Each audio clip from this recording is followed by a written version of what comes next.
start by talking to you about something that has captured the headlines overnight, and I know you've spent a large part of your day clarifying that.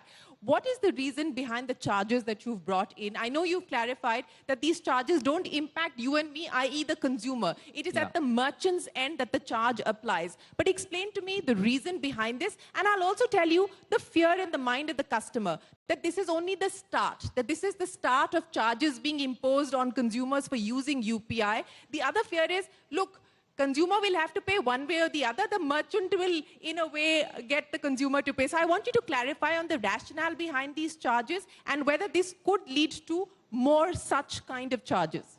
So first of all, Shireen, there are two entities which are actually taking part in the merchant payments. One is the customer and second is the merchant.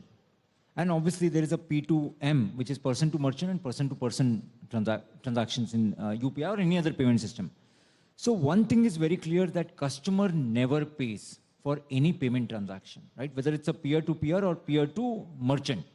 Always merchant as a user of the payment system pays the nominal reasonable charges for the payment system. So that's the first principle. The second point is the UPI for the bank account, using the bank account is already free with the government notification. And again, if there is a review, if there is a change, again, the government will have to decide on the next course on that. The notification which we issued was pertaining to the prepaid wallets, right? Because with the RBI guideline, the wallets are now interoperable. And while they were already operating on the cards, they were not permitted in UPI. So to permit them on UPI, the interchange was permitted. So that's, I think, a nutshell clarified situation. Again, there as well, only the merchant pays, the consumer doesn't pay anything. You've made that amply clear, not just here on the Rising India stage, but even in the NPCI press release that came out this morning, clarifying that the consumer doesn't need to pay. But the larger question is, Dilip, when we're talking about moving to 1 billion transactions, which is what the aspiration is for you. You're anticipating a 10x growth from here by 2030. Someone's got to pay. Who is going to invest? Where do you get the money from? So again, it's a great question. And, today as we stand, you rightly said, the near-term goal, which is next 2 years to 3 years, we are looking at 1 billion transactions. We are at 30 crore on a daily basis. The peak transaction. That does deserve a round of applause, ladies and gentlemen. 30 crore transactions. And it's all made in India, operated by India for the citizens. I think it's a great beginning, I must say that. It's not the end. We still have to grow 10x. So I think when we look at 1 billion a day or 10x growth, which is the 3 billion per day, which is the true potential of India, you're right. I think we need money. We need investments both on the customer side, because there are 600 million eligible customers who can actually come inside the digital payments who are outside today. There are another 100 million merchants who are outside the digital payments who can come inside. So I think it is going to need money.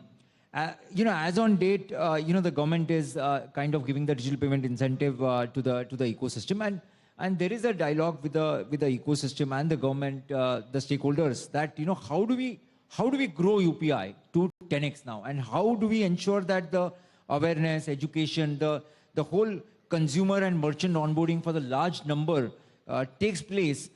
Even if we don't do anything, Shirin, it will happen in next 10 to 15 years' time. Now the question is, can we do this by 2030? I think that's the question which we are looking at, and I think it's an issue which is under discussion. So let's see how it progresses. As of now, the government is paying the incentives, and ecosystem is still trying to look at with a very positive outlook that we need more investments. Banks, fintechs, everybody. That is the reality. We need more investments. If the consumer is not going to pay, who does, Mr. Subrahmanyam? I'd like to add a point. I think everybody remembers flying in India was supposed to be a rich man's fancy. And you remember Captain Gopinath came with Deccan Aviation, and then he said, we'll sell tickets for 1 rupee. It changed people's mindsets. Today, everybody thinks of flying as an alternative to railways, irrespective of what their income levels are. I think the same thing with UPI. In the initial years, you need to promote, you need to see that it becomes a habit. And then once the ecosystem is large enough not just domestically, but that you're able to compete globally, because there are alternative payment systems, you should be able to be strong enough to take them on. At that point, one can think of other ways. But in the initial years, all technologies need to be sustained with some degree of support. Yes, that support, as you put it, is understood. But you talked talked about the global aspiration. Let me get each one of you to comment on that. And Dilip, I'll start by asking you, the plans to globalize UPI, an initial beginning has been made with the pact that's been struck with Singapore and India. I know that you believe that this could be the model, this could be the template for what we could do with other countries. What's the appetite? You are going to be speaking, Dilip is on his way to the G20 Sherpa meeting in Kumarakom. He's going to be speaking there. This is one of the priorities that the Indian government has set out as part of the G20 presidency. I mean, how quickly do you believe UPI can truly globalize? So, Shireen, the Prime Minister's vision and again the government, RBI, all are working towards the way India is self-sufficient on the payments for the domestically. I think next 10 to 20 years time, a long vision is to be self-sufficient on the cross-border pipes as well. And it's a time-consuming process, but the beginning has been made with the Singapore-India corridor. I think in 30 seconds, one country's bank account can be debited and another country's bank account can be credited with all forex conversions, the compliances, the checks, AML, all CFT.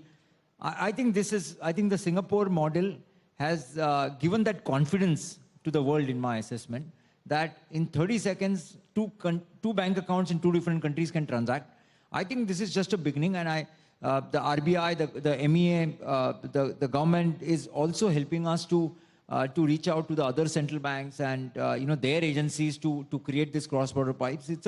It's a long journey, but I think everybody is committed to make this happen. We'll have to look at an investment approach, right? Because the transaction will take longer time to pick up to the level what we're looking at. But I think the outlook is outstanding. $100 billion remittance we get on a yearly basis.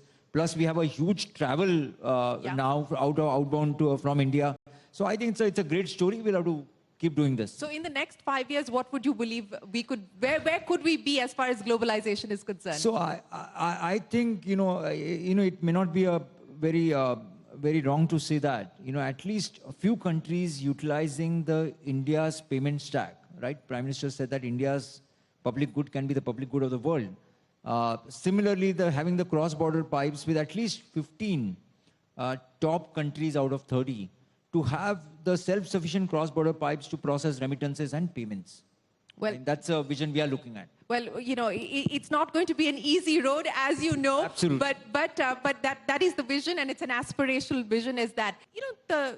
Subrahmanyam, since we're talking about what is going to be the next layer of innovation, especially in the context of the priorities of a development state, accountability, efficiency, transparency. Where do you believe we currently stand on that front? And how important do you think it is going to be in this era for India to really have a robust law, data protection and data privacy law, which we don't currently? I think on the data protection law, you've seen the statements of the minister. I think the act is in the final stages. I think probably in the monsoon session, you'll have the act coming up. They've had public consultations. I think it's a forward-looking act, and I think the concerns of industry as well as stakeholders have been taken on board. So I think that's something that's going to be coming up. I think the biggest thing they're going to keep in mind that India is a great provider of digital technologies and software around the world, and so we shouldn't harm that either. So I think as one reads it and one is privy to some of the discussions that are going on, we will have a forward-leaning data protection law, which will also ensure that our existing businesses which are there in the country, and India is a major services producer, both domestically and internationally, that without that being heard, adequate data protection is there for the individual. Coming back to the other question, where do you see the development trajectory going, etc.? I will limit myself again to digital public infrastructure.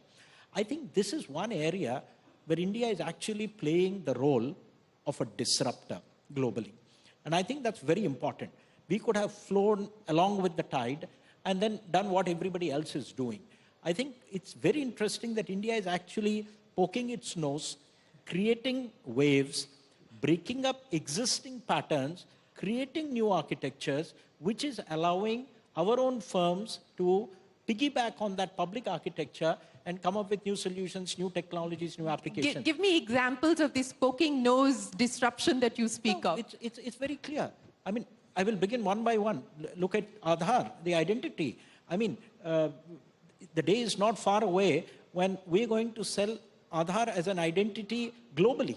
I mean, it is quite possible to do that. We already have, I think, about 7 to 8 crore people outside India who use digital identities using our work. So I think this is going to, and instead of having 200 passwords, I mean, this could be a digital identity.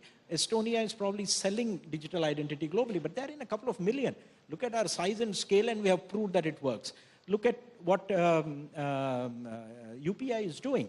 I mean, I'm actually a bit more ambitious than NSPCL in the sense that when I'm not going to look at it as something which is just cross-border, 30 countries or 15 countries. I foresee this as a major challenge to what existing financial transaction systems globally are. This is going to be a threat to SWIFT. This is going to be a threat to other payment systems around the world. I mean, it's not impossible that 15, 20 years down the road, the UPI model becomes the basic payment model around the world within countries for their own internal financial transaction. And where India benefits from that is, being the thought leader in this, it's our firms which will have the products which will then be universally applicable. One of the complaints against the Indian software sector is that we provide, white labor, we're basically doing back office work, and we don't develop products. The advantage of this, and the third one, the account aggregator framework, which RBI has developed. In a way, that is piggybacking on UPI and the digital payment system where you're going to have fintech firms which are going to lend to people, not on assets, but on cash flows. I mean, that's a fundamental shift. I mean, a thelawala on a road doesn't have assets, but he has cash flows, and you can actually lend to people on cash flows. Once you've established that principle, think of how it will explode globally. And so whatever you see, be in Bangalore, Bombay, outside Delhi, these new startups, the unicorns that are coming up, they're not unicorns just for nothing, but they are coming up with business models which are riding on our public architecture, which tomorrow I foresee as at least half or more than half of them being global standards. And building on what NSPC UPI is doing, what India should be doing is, after having established the proof of concept on scale in India, we need to set global standards. And the day that happens, you will see that Indian standards means more Indian created stuff, be it products or technologies spreading around the world.